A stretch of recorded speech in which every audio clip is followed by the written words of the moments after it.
हम कोई अपने शरीर को कोई नई आदत डालते हैं, तो उसके लिए संकल्प करते हैं। कोई संकल्प करते हैं और संकल्प करने के लिए नए साल का नया दिन एकदम सर्वश्रेष्ठ है, एकदम सबसे अच्छा है। संकल्प करो ना कि अभी 4 जनवरी से हमारे यहाँ गहन ध्यान अनुष्ठान प्रारंभ हो रहा है। गहन ध्यान अनुष्ठान वो अनुष्ठान है जो पिछले 17 सालों से चल रहा है, और जो लोग रोज ध्यान नहीं करते वो भी 45 दिन में बराबर ध्यान करते हैं। तो विश्व में इतनी बड़ी सामूहिकता, इतनी बड़ी कलेक्टिविटी साल भर भी नहीं रहती जितनी ये 45 दिनों में रहती है। यानी इसके अंदर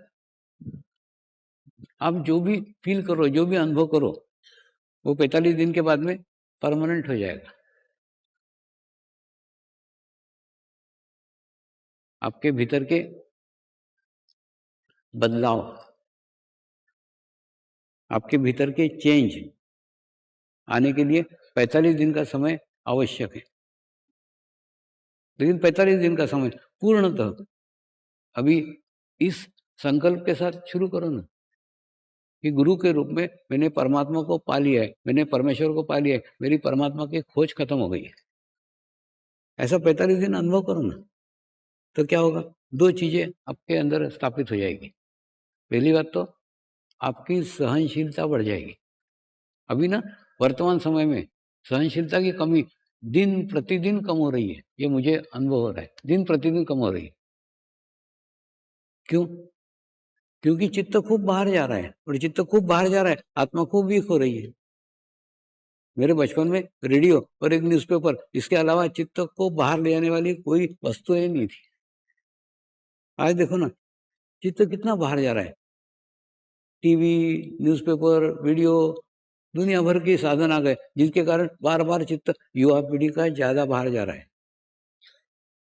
दूसरा, एक प्रतियोगिता लगी, दुनिया से पहले मुझे इंफॉर्मेशन मिलनी चाहिए, सारी दुनिया की जानकारी मुझे मिलनी चाहिए, सबसे पहले मुझे जानने का है। हम दुनिया को तो पूरी जान लेते हैं, अपने आप को छोड़ करके। अगर आपने अपने आप को नहीं जाना तो दुनिया को जाना कोई मतलब नहीं रखता है।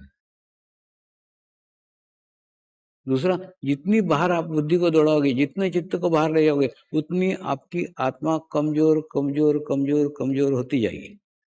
ये युवा पीढ़ी के साथ अभी हो रहा है। और आत्मा कमजोर होने के बाद में सहनशीलता समाप्त हो रही है। इसलिए आप देखो ना, माँ ने टीवी सीरियल नहीं देखने दिया, आत्महत्या।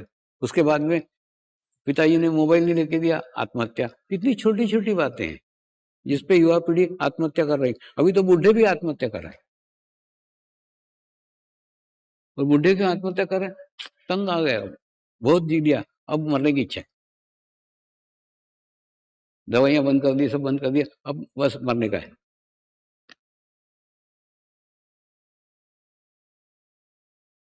ये जो प्रकार है ना, ये चित्त के कमजोर होने के लक्षण है, चित्त के वीक होने के लक्षण है। और चित्त वीक क्यों हो रहा है? चित्त अति बाहर जा रहा है। चित्त को भीतर रहने का अभ्यास करो, तो ये 45 दिन आपको आपके चित्त को भीतर रखने का है। और क्या अनुभव करने का है? कि मैंने परमात्मा को पा लिया, मैंने परमेश्वर को पा लिया, मेरे को मेरे जीवन का संपूर्ण समाधान प्राप्त हो गया। तो क्या होगा? आपकी सहनशीलता बढ़ जाएगी, क्योंकि आत्मा स्ट्रांग हो जाएगी, आत्मा मजबूत हो जाएगी। दूसरा, आपकी स्वीकार करने की शक्ति खूब बढ़ जाएगी। आपके जीवन में कोई भी समस्या आने दो, आपके जीवन में कोई भी प्रॉब्लम आने दो, आप स्वीकार कर लोगे। क्यों स्वीकार करोगे? अरे परमात्मा साक्षात मेरे अंदर बैठा हुआ है। अगर समस्या आ गई, इतना अच्छा मेरे जीवन में अच्छा किया है, एक समस्या आ गई, वो भी हम स्वीकार कर लेते हैं। अब प्रार्थना करने किसके पास जाए? बताने किसके पास जाएं कि मेरे को समस्या है? किसी, खुद अंदर परमात्मा बैठा हुआ है, तो कैसे बताएं? तो आप अनुभव करो ना 45 दिन कि परमेश्वर आपके ही भीतर है, आपके अंदर है, तो परमेश्वर की खोज बाहर हो जाएगी, बंद हो जाएगी। आपको पता नहीं है कि परमेश्वर की खोज में आपका चित्त कितना बाहर जा रहा है। दूसरा, परमेश्वर बाहर है ही नहीं, तो वो चित्त जो बाहर जा रहा है ना, वो अंदर रहना चालू हो जाएगा, एक। और दूसरा, जो गुरु ने अंतर्मुखी स्थिति प्राप्त की है, वो स्थिति आपको भी प्राप्त हो जाएगी। वो स्थिति मैं आपको देना चाहता हूँ, लेकिन वो आप ले ही नहीं रहे। मुझे कभी कभी खूब आश्चर्य होता है, एक अनुभूति ने मेरी दुनिया बदल दी। वही अनुभूति वैसी की वैसी आपको भी तो मिली है। आपके अंदर चेंज क्यों नहीं आया? आपके अंदर बदलाव क्यों नहीं आया? आप अंतर्मुखी क्यों नहीं हो पाए? आपकी परमात्मा की खोज क्यों नहीं बंद हुई?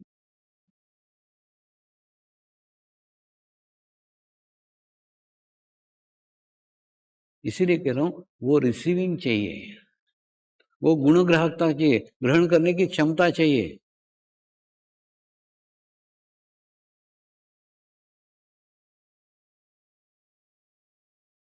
एक आत्म अनुभूति से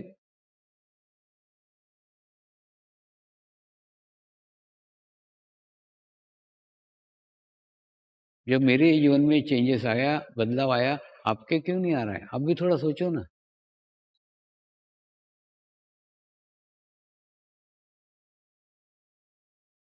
मैं देना तो पूरा चाहता हूँ, लेकिन लेना ही नहीं चाहते ना कोई।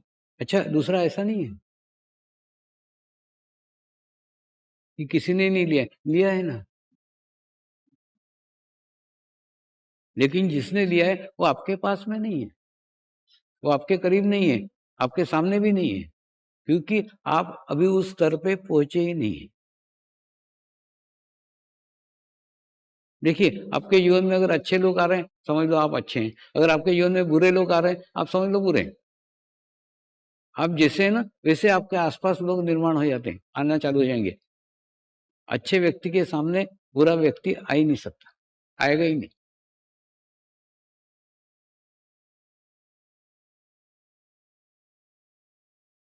जैसे आप भी यहाँ आए हो ना, आपकी योग्यता के कारण आए हो। अयोग्य व्यक्ति मेरे सामने नहीं आ सकता।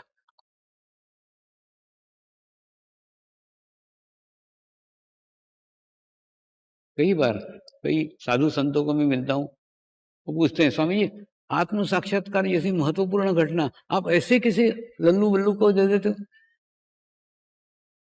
मैंने बोला नहीं, असामान्य व्यक्ति मेरे सामने भी नहीं आ सकता, है ना। अब ऋषिकेश वगैरह में जाओ, ऊपर आत्म साक्षात्कार मिलने के लिए सालों तपस्या कर रहे हैं। आत्म साक्षात्कार मिल जाए, आत्म अनुभूति मिल जाए। क्यों? क्योंकि आत्म साक्षात्कार से अधिक दुनिया में बाहर से पाने जैसा कुछ है ही नहीं, कुछ भी नहीं है।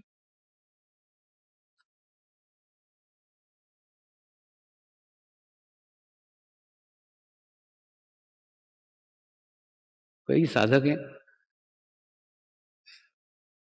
जो 5-5 साल, 15-15 साल, 20-20 साल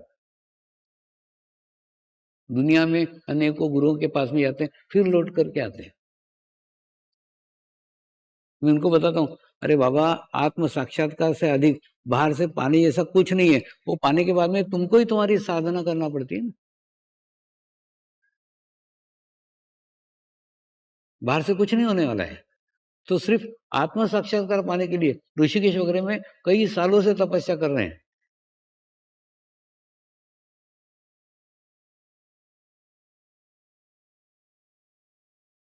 और आप भी आए नहीं हूँ, वो पूर्व जन्म के हमारे कोई धागे दोरे हैं, इससे आपको बुला के लाया हूँ। हो सकता है कोई दूसरा व्यक्ति उसका निमित्त बन गया हो, किसी के कारण आए हो, लेकिन आए हो आप आपके ही कारण, किसी के कारण नहीं है। कोई किसी के कारण नहीं है।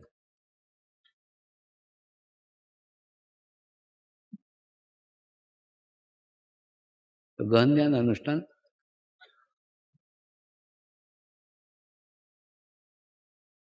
4 जनवरी से प्रारंभ हो रहा है, वो 18 फरवरी को खत्म होगा, महाशिवरात्रि के दिन।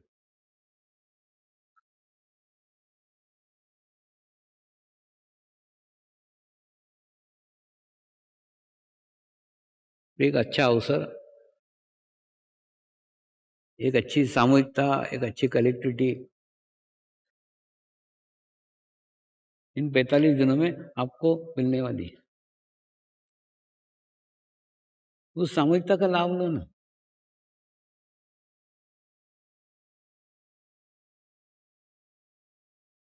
45 दिन एक ही अनुभव करो, मैंने परमेश्वर को पा लिया है, मैंने परमात्मा को पा लिया है, मेरी परमेश्वर की खोजने की इच्छा समाप्त हो गई है, मेरी बाहर खोज बंद हो गई है, मेरी भीतर की यात्रा प्रारंभ हो गई है। मेरी पूरी इच्छा है, आप में और मेरे में एक ही तो अंतर है, मैंने परमात्मा को पा लिया है, आप परमात्मा को खोज रहे हो। यही अंतर मैं मिटाना चाहता हूं, ये 45 दिन में मिटा दो।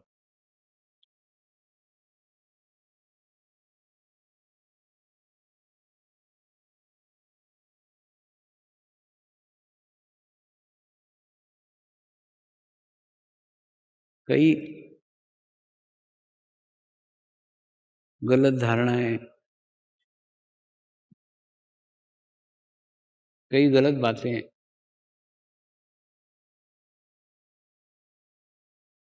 हम सालों से पकड़ करके चल रहे हैं। हम इसलिए पकड़ रहे हैं क्योंकि हमारे पूर्वजों ने पकड़ी थी, पूर्वजों ने मानी थी, उन्होंने मानी इसलिए हमने मानी, हमको उसका कोई अनुभव नहीं,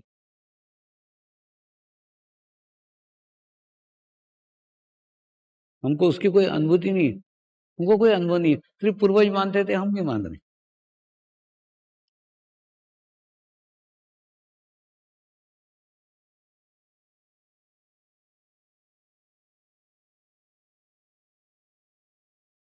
उसमें कई एक कारण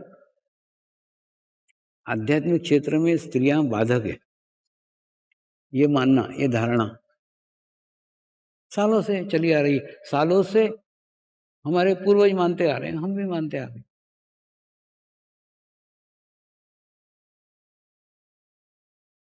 और यही कारण है कि हिमालय में इतने वर्षों के प्रवास में मुझे कोई भी साध्वी या स्त्री नहीं मिली।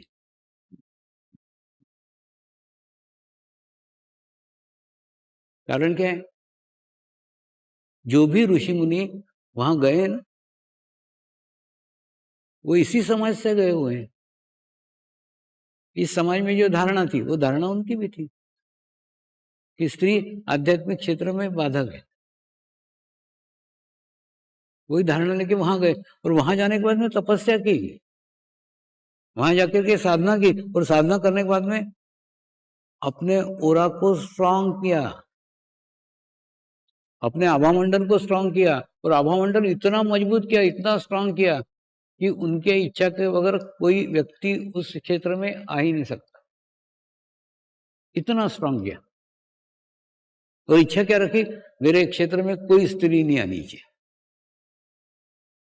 और ऐसा एक ने नहीं, प्रत्येक ने किया। तो बेचारी स्त्री जाएगी कैसे अंदर? उनके क्षेत्र रहते, इतने क्षेत्र स्ट्रांग रहते कि उनके इच्छा के बगैर उनके एरिया में आप जा ही नहीं सकते।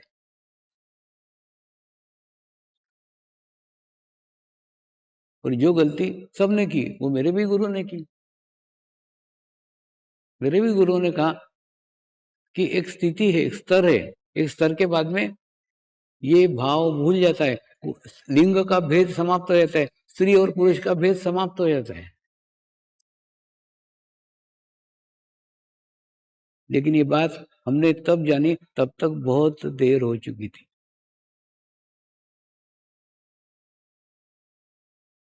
तब तक हमने हमारा हो रहा इतना स्ट्रांग किया था, इतना मजबूत किया था कि कोई स्त्री अंदर ही नहीं आ सकती।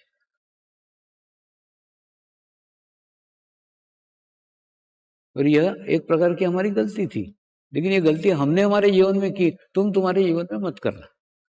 तुम समाज में जाओ ना, तो ये गलती मत करना। इसलिए हमारे यहाँ प्रत्येक सेंटर पे स्त्री है, यहां तक हमारी मैनेजिंग ट्रस्टी स्त्री है, स्त्री को पूर्ण दर्जा बराबरी का नहीं ऊपर का दिया है।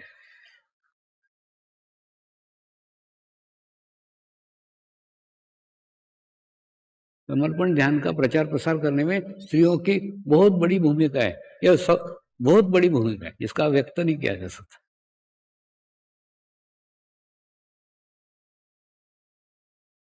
एक बताओ ना, आप अगर आत्मा के स्तर के ऊपर उठ जाते हो तो सामने वाली स्त्री है या पुरुष है, ये भी भेद समाप्त हो जाता है ना।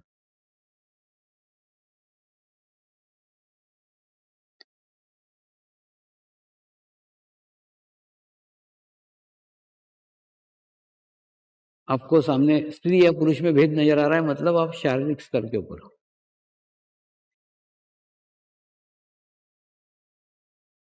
आप स्त्री के दृष्टि से देख रहे हो, मतलब आपके अंदर वासना निर्माण है, वासना विद्यमान है, और वासना विद्यमान है मतलब आप शारीरिक स्तर पे।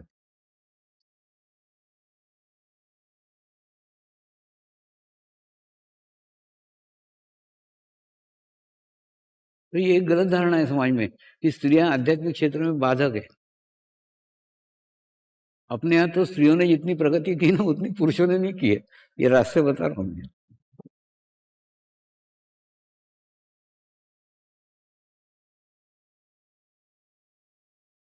तो ये एक गलत धारणा थी जिसको तोड़ने के लिए गुरु ने मुझे समाज में भेजा है।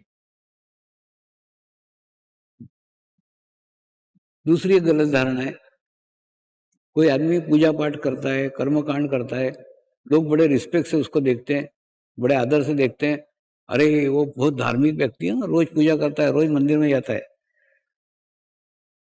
लेकिन कोई व्यक्ति ध्यान करता है, मेडिटेशन करता है, तो एकदम गलत सोचते हैं, अरे वो तो जंगल में जाएगा, वो तो बाबा जी बनेगा। यानी ध्यान के बारे में कितनी गलत धारणा है।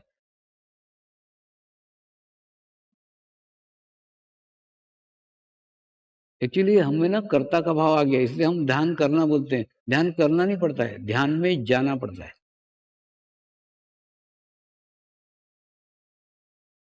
और गुरु की इच्छा थी कि ध्यान का संस्कार केवल हिमालय तक सीमित न रहे, हिमालय से वो सारे विश्व में सर्व सामान्य मनुष्य तक पहुंचे। इसीलिए उन्होंने मेरे जैसे सर्व सामान्य मनुष्य का चुनाव किया और उसको अधिकृत किया कि वो विश्व में जाकर के सब जगह उसको बांटे, अनुभूति कराए, संस्कार कराए। यानी वो भी धारणा तोड़ने की है कि ध्यान करना यानी जंगल में जाना, ध्यान करना यानी परिवार छोड़ना, ध्यान करना यानी समाज छोड़ना। अरे पकड़ा ही नहीं है तो छोड़ना कहां से है? आप देखो ना, नदी के अंदर नाव रहती है, लेकिन नदी नाव में रहती है क्या? नहीं रहती है। नदी का कोई पानी नाव में नहीं रहता है। उस प्रकार से सब संसार में रहो, परिवार में रहो, समाज में रहो, लेकिन किसी में मत रहो। अब देखो, अब इतने सारे लोग बैठे हो, मैं आपके अंदर चित्त डाल रहा हूँ क्या? नहीं डाल रहा हूँ। आपके बीच में हूँ लेकिन आप में नहीं हूँ। अगर आप में डालूं तो आपकी सबकी जेरॉक्स कॉपी मेरे पास आ जाएगी, कौन कैसा है कौन कैसा है। जैसे कमल का फूल है, कीचड़ के अंदर खिलता है, उसकी एक डंडी कीचड़ में लगी हुई रहती है, लेकिन कीचड़ का एक भी दाग कमल के ऊपर नहीं होता। वैसे समाज में रहो ना, समाज में रहो, परिवार में रहो, सब जगह रहो। अरे आपका तो दो चार पांच लोगों का परिवार होगा, मेरा तो लाखों का परिवार है।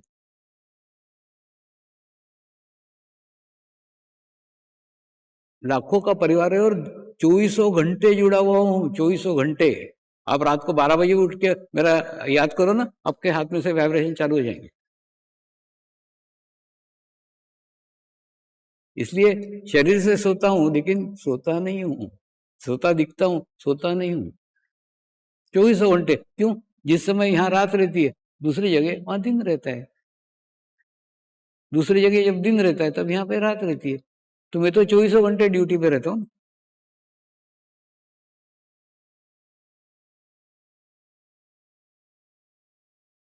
तो ये गलत धारणा है कि ध्यान करना मतलब जंगल में जाना है, ध्यान करना। पहली बात तो इस धारणा को भी तोड़ने के लिए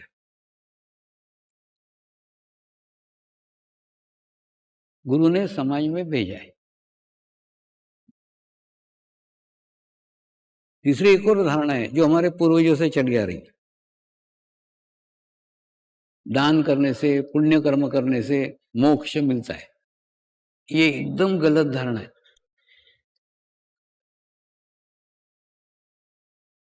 एक बार एक आईएएस ऑफिसर मुझे मिलने को आई, बोली स्वामी जी ध्यान करने की क्या आवश्यकता है, मैं तो बहुत दान करती हूँ, मैं तो बहुत धर्म करती हूँ, तो मेरे को कुछ जरूरत नहीं है मोक्ष का, मैं तो खूब पुण्य कर्म करती हूँ। मैंने उसको पूछा क्या बोली, तो अभी मैं बहुत पुण्य कर्म करती हूँ, मैं बहुत दान करती हूँ।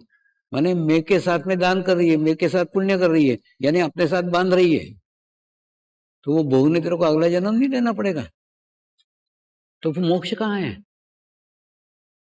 तो वो एकदम सकपका गई, बोले स्वामी जी ऐसा तो कभी मैंने सोचा भी नहीं था, मैं तो सोच रही थी अच्छे कर्म कर रही हूँ तो मेरे को मोक्ष मिलेगा। मैंने कहा पुण्य कर्म करने से पुण्य कर्म भोगने भी तो आना पड़ेगा। आप देखो ना, जितने उपासना पद्धतियां हैं, सब उपासना पद्धति कर्मों के ऊपर आधारित है। अच्छा कर्म करो, बुरा कर्म मत करो, अच्छा कर्म करो, बुरा और ये सालों से बताते चले आ रहे हैं। इसका मतलब पहले भी बुरे कर्म होते ही थे। अब उन सोच रहे हैं पहले का काल बहुत अच्छा था, अभी का खराब, ऐसा नहीं। पहले के समय बुरे कर्म, नहीं तो उनको बोलने की क्या जरूरत है कि बुरे कर्म मत करो।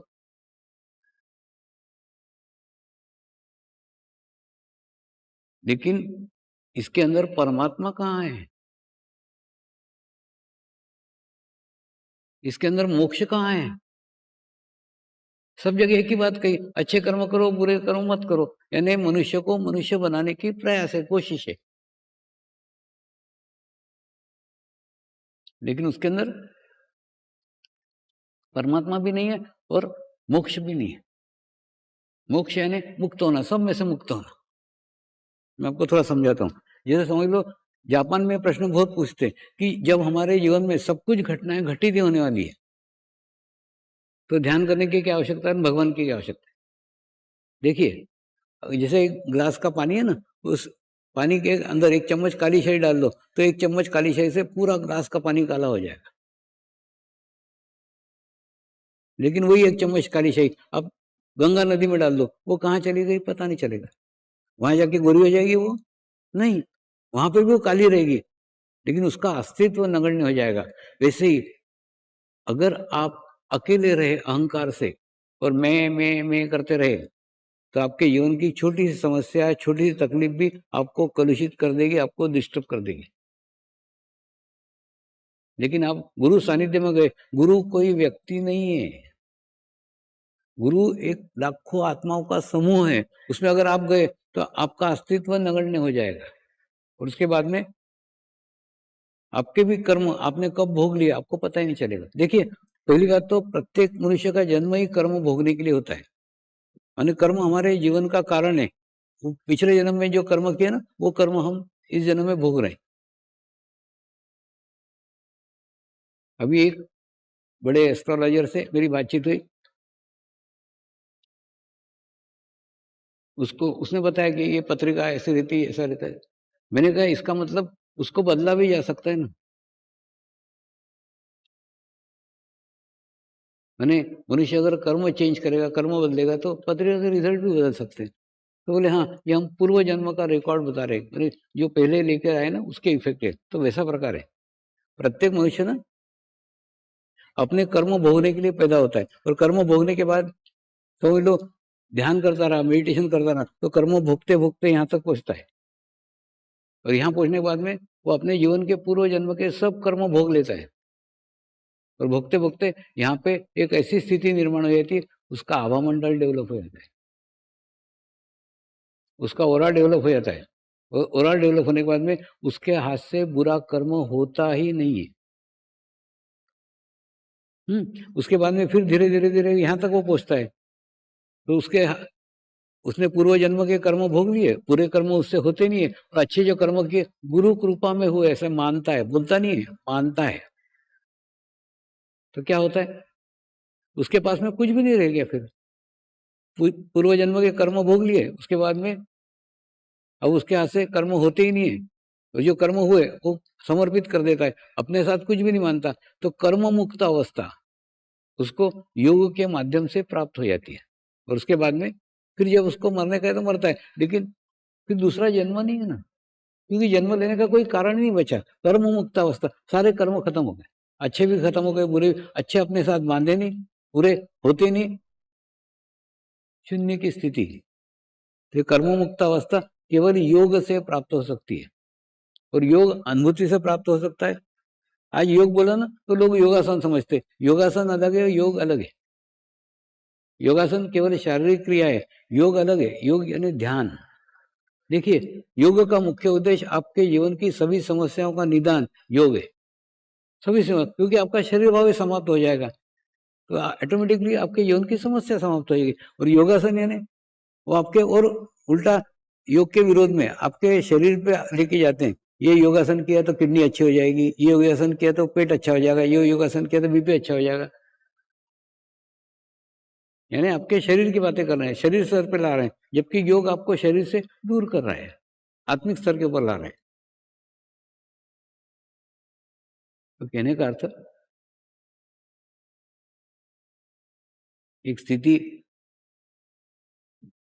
एक अवस्था आज हम ध्यान के माध्यम से प्राप्त करेंगे। मेरी इच्छा है किसी ध्यान की स्थिति को आप पूरे वर्ष भर बना के रखिए, तो आप एक वर्ष में कहाँ के कहाँ पहुंच जाएंगे। अब हम ध्यान करेंगे, मेडिटेशन करेंगे। देखिए, जब भी सामूहिकता मिलती है, जब भी कनेक्टिविटी मिलती है, इसका अवसर कभी मत चूकना। गुरु सानिध्य का अवसर कभी मत चूकना। और गुरु सानिध्य में गुरु को देखो मत वो क्या बोल रहा है, गुरु कौन से कपड़े पहन के आया वो भी मत देखो, क्या बोल रहा है वो भी मत देखो। आप अनुभव करो, आपके सामने वो गुरु बैठा है, उसकी भीतर की आत्मा आज लाखों आत्माओं के साथ जुड़ी हुई है, वो लाखों आत्माएं उसके साथ जुड़ी हुई है। तो आपका चित्त गुरु के शरीर पे नहीं, गुरु के आत्मा के ऊपर होना चाहिए। अब हम ध्यान करेंगे, अपना जो राइट हैंड है ये अपने तालू भाग पे रखो, ऐसा आपस में बातचीत न करें, ध्यान नहीं किया तो चलेगा, ध्यान में बाधा न डालें। तालू भाग पे हाथ रख के हल्का सा दबाव देने का है, 3 बार क्लॉकवाइज घुमाने का है, और चित्त को वहां स्थिर करके हाथ को धीरे धीरे नीचे ले आइए, आंखें बंद कर लीजिए।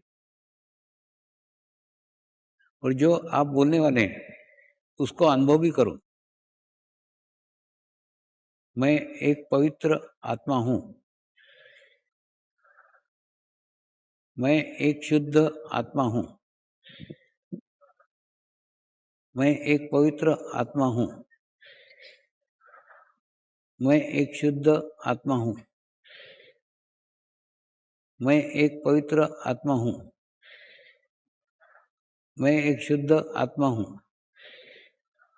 अपना चित्त तालु भाग पे रख के थोड़ी देर ध्यान करो।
अब हम परमात्मा को प्रार्थना करेंगे।